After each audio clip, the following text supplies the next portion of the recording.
মৌরলা মাছের রেসিপি হয়তো আপনারা নিশ্চয়ই বানিয়েছেন। একবার আমার মতো করে বানিয়ে দেখুন। আমি মামনি রান্নাঘরে আপনাদের স্বাগত। আজকে আমার রেসিপি আলু আর বেগুন দিয়ে মৌরলা মাছের ঝাল।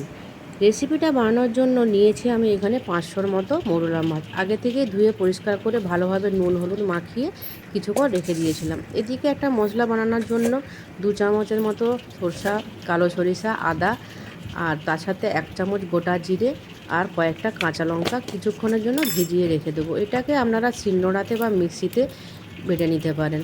তো তারপর কড়াইতে ভালোভাবে তেল গরম করেছি। তেলটা খুব ভালোভাবে গরম করতে হবে। এখানে আমি সরিষার তেল দিয়েছি।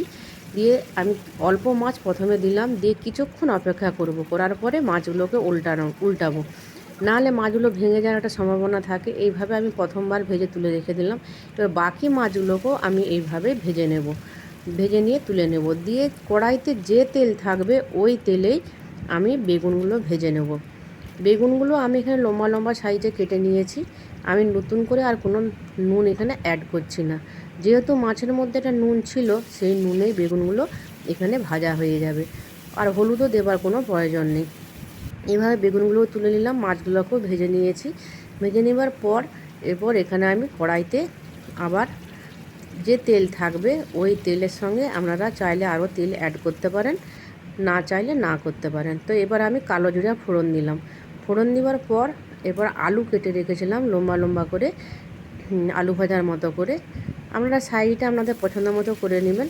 তো আমি এরকম সাইজই করেছি। যে আলুগুলোকে আমি তেলের উপরে তুলে দিলাম, দিয়ে কিছুক্ষণ নাড়াচাড়া করব। এখানে আমি নুন অ্যাড করব অল্প, যেহেতু বেগুনটা ভেজে নিয়েছি নুনটা অনেকটাই এখানে চলে গেছে, সেই কারণে এখানে নুন আমি অ্যাড করব। করে ঢাকা দিয়ে কিছুক্ষণ আমি আলুগুলোকে ভেজে নেব। হলুদ আর নুন অ্যাড করলাম, করে ভেজে নেবার পরে এরপর পেঁয়াজ আমি খুব কুচি কুচি করে কেটে রেখেছিলাম।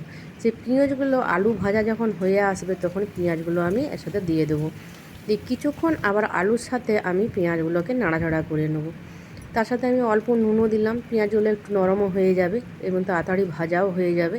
তো তার সাথে আমি এরপর পেঁয়াজটা ভাজা হয়ে যেতেই আমি এখানে মশলা বলতে এরপর আমি রেড চিলি মানে কাশ্মীরি লঙ্কার গুঁড়ো আর ধনে গুঁড়ো অ্যাড করলাম। আর কুচোনো আমি এখানে টমেটো দিলাম, দিয়ে আরও কিছুক্ষণ নাড়াচাড়া করে নেব। এরপর যে পেস্টটা আমরা বানিয়ে রেখেছিলাম সেই পেস্টটা দিয়ে কিছুক্ষণ কষিয়ে নেব। আলু পেঁয়াজ আর পেস্টটা দিয়ে কিছুক্ষণ কষিয়ে নেবার পরে এরপর আমি এখানে জল অ্যাড করব। জল অ্যাড করে জলটা পরিমাণ মতো দিতে হবে, যাতে আলুগুলো একটু সেদ্ধ তো হয়েছে ভাজার সময়, আর একটু যাতে ভালোভাবে সেদ্ধ হয়ে যায়। তো এরপর জল অ্যাড করে কিছুক্ষণ আমি এখানে ফুটতে দেবো, কিছুক্ষণ ফুটতে দেবো। এভাবে কষিয়ে নেব। কষিয়ে নেবার পরে এরপর জল অ্যাড করব। এবার কিছুক্ষণ ফুটতে দেবো গ্রেভিটা ফুটতে শুরু করলে এবার দেখে নিতে হবে যে আলুটা সেদ্ধ হয়েছে কি না। আলুটা যদি সেদ্ধ হয়ে যায় তখন এরপর আমি সাথে ভেজে রাখা বেগুনটা দিয়ে দেবো। বেগুনটা শেষের দিকে দেওয়াই ভালো, নাহলে বেগুনটা খুব নরম হয়ে যাবে।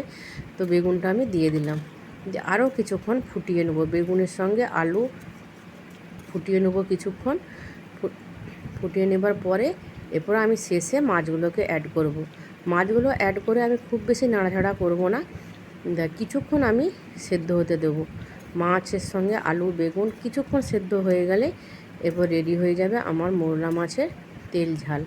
তো আপনারা দেখলেন রেসিপিটা আমি কিভাবে বানালাম। রেসিপিটি যদি আপনাদের ভালো লাগে অবশ্যই একটা লাইক কমেন্ট করে যাবেন, আর এইভাবে অবশ্যই সময় করে বানানোর চেষ্টা করবেন যে কীভাবে বানান। ধন্যবাদ ভিডিওটি দেখার জন্য প্রথম থেকে শেষ পর্যন্ত।